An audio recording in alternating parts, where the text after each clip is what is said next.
It's mid-January. Let's see what we got here. Want to do a little reflection, I guess, a little vlog. Get my way up to 7,000 videos. I have more than 1,000 videos on YouTube, different sites, and a handful of videos at Vimeo and other places. Just a handful.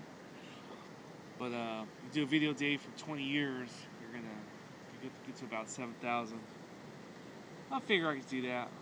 You know, it's no big deal if I don't. But I want to talk about a couple things, I guess.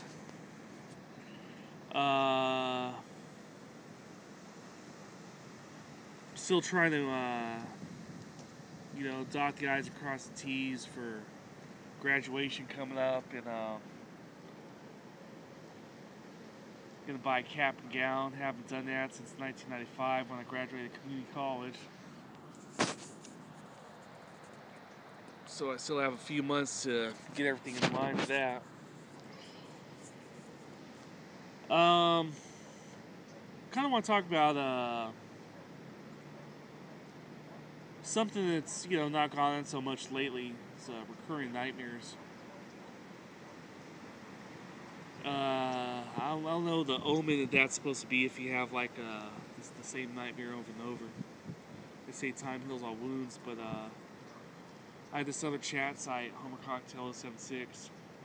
I still check in there once in a while. But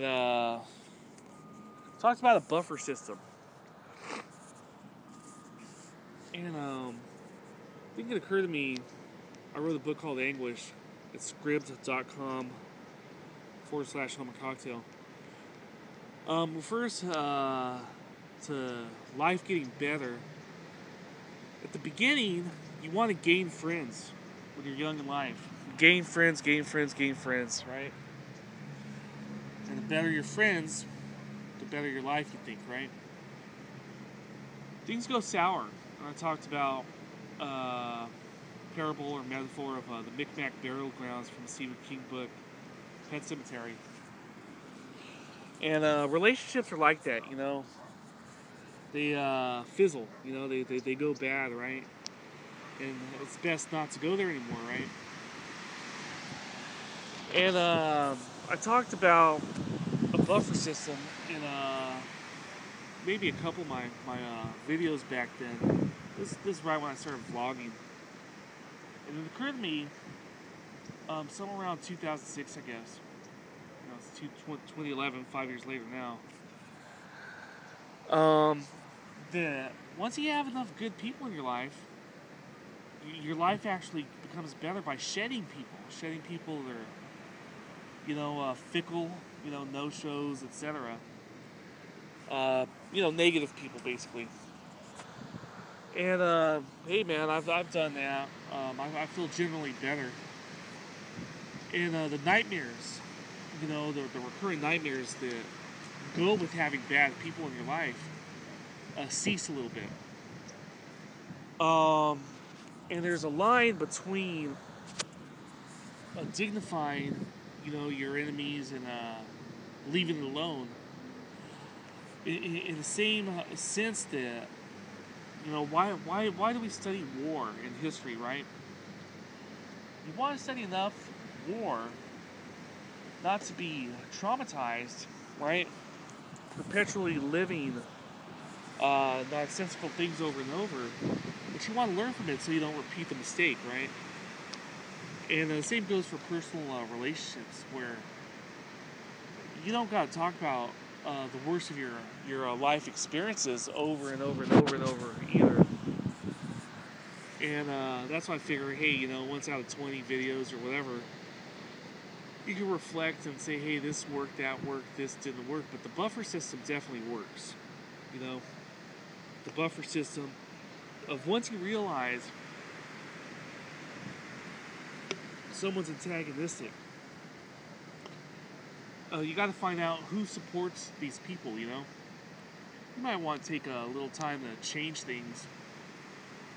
Maybe there's a misunderstanding, I'm not sure. But the best way is to create a buffer system. I come to find, and I just want to follow up on whatever videos I've had back in, somewhere around 2009, a couple of years ago. I want to think that, some people think that it takes, a couple of years longer than that. I've heard as many as 5 years. I've taken communication classes. They say your personality is a composite of your most recent experiences. We all have long-term memory. We could dig into our memory, but how we carry ourselves day to day usually is reflected on, our most recent.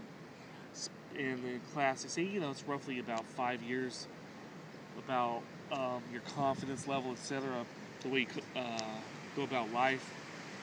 So I just want to follow up on that, the buffer system. Hey, thumbs up, it works. A little windy out here, you can tell.